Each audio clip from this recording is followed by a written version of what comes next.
Hey guys! Okay, so today's video is on this makeup look right here. I did this on Saturday for work and loved the way it turned out. I was really just messing around with the 35O palette, which I received from Morphe. I purchased it, but I received it a few weeks ago, but it is by Morphe brushes, that's what I'm trying to say. And this is the palette right here, and I've been loving it. It is so beautiful. It has warm tones and cool tones. It's just a beautiful palette. The star of the show today is this olive green shadow, which I have all over my lid. You can't really tell, but I love it. I have never experimented with a green like this, mainly because I've never had this kind of green in any of my other palettes. So I was really excited about it. Decided to just play around and then created this for you guys. So I really hope you like it. If you want to see how to get this look right here, just keep watching. I'll see you later, guys. Bye. Hey guys, okay, so let's get started. I am going to apologize for my laundry, but let's face it, I've been too lazy to do it. Let's be real, it's fine.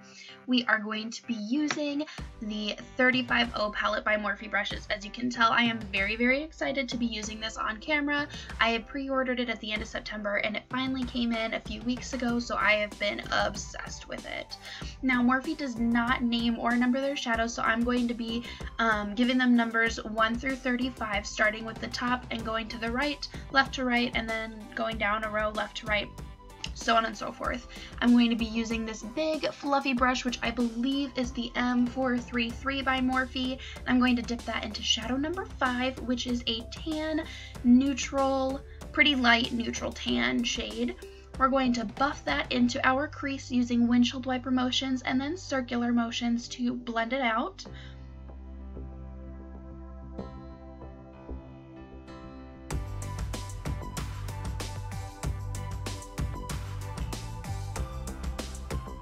Nothing too crazy going on.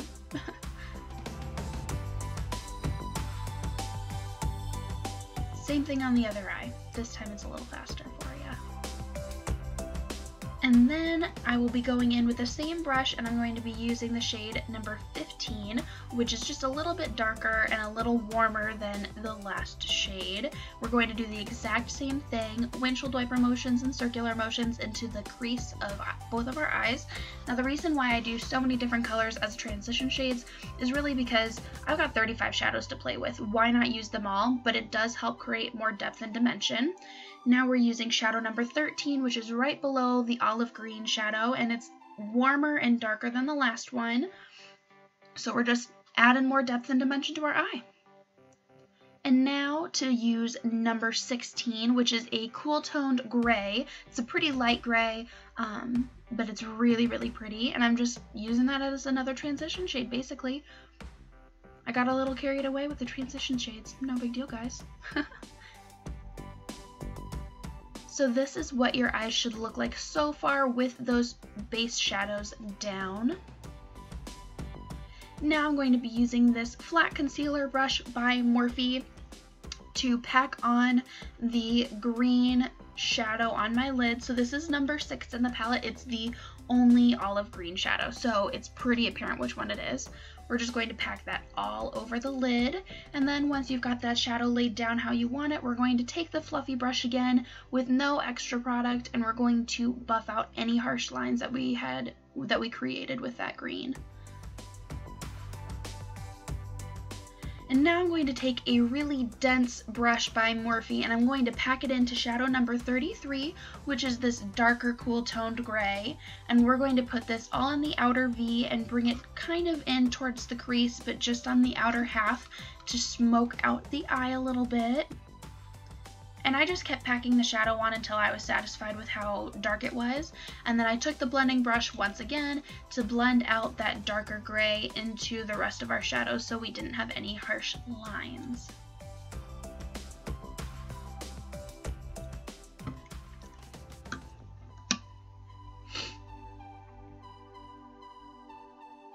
And now I'm taking the e.l.f. contour brush, and I'm going to be putting this into shadow number 5 and number 15, which were the first two transition shades, those two that I'm pointing to right now. And we're going to put this on the lower lash lines of both of our eyes, super easy.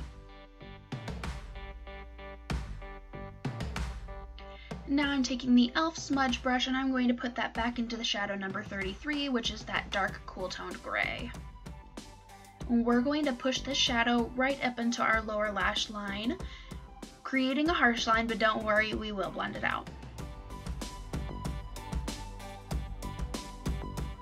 And now this brush is also by Morphe. It is a little pencil brush. I don't know what number it would be, but that's what we're going to use. And we're going to put it back into the olive green number 6.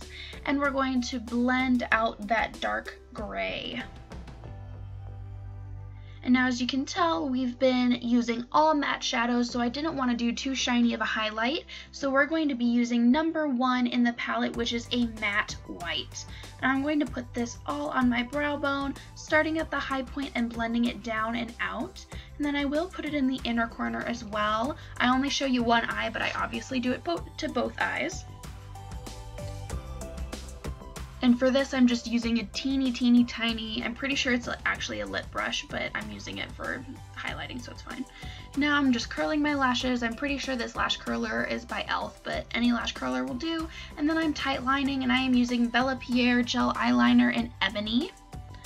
And now for the Morphe Brushes 9B Blush Palette, I'm going to be putting some color on my cheeks because I'm lacking right now. We're going to use that very middle shade, which is a very light, dusty rose color. I'm kind of sweeping and then patting as well, just to give it a more natural finish.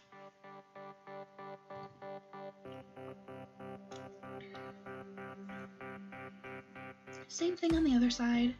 And then I'm coating my lashes with mascara. I am using Too Faced Better Than Sex mascara, but obviously any mascara will do.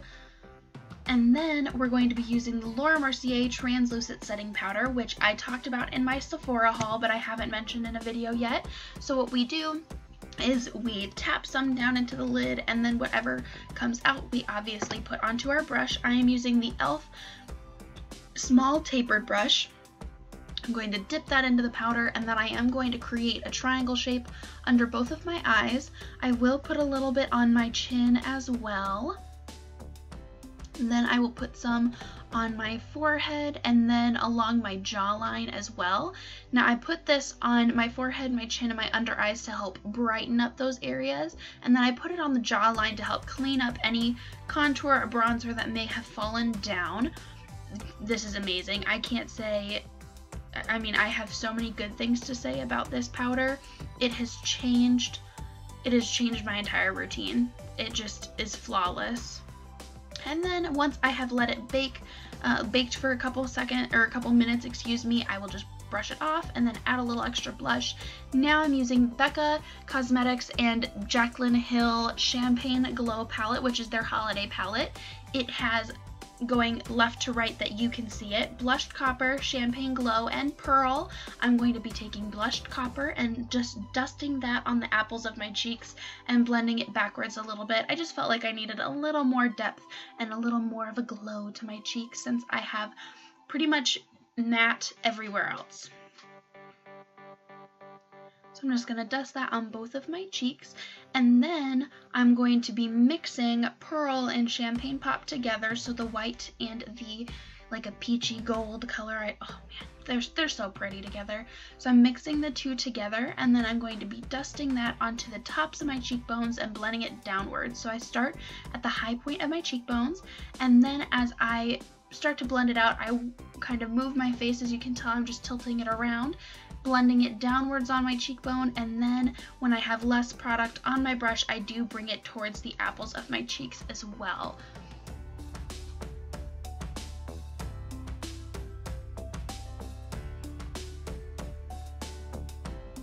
That glow though, yes. Yes.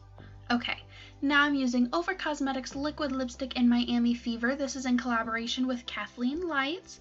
Now this is just a beautiful brick ready orange liquid lipstick. It's really comfortable to wear. It isn't too drying. It does settle into my fine lines a little bit, but I honestly don't mind because it's a beautiful liquid lipstick. So, and if you use lip balm before, I like to put EOS lip balm on before I put the liquid lipstick on. It helps from the lipstick settling in your fine lines too. Just a little tip. And then now that we're all finished, I am going to set my makeup with the Urban Decay All Nighter Setting Spray, which is my favorite makeup setting spray on the market. It's amazing. It really, really does hold your makeup on your face all day long, which is exactly what my oily face needs. So this is the final look, guys. I really hope you enjoyed, and I will see you in my next video. Bye.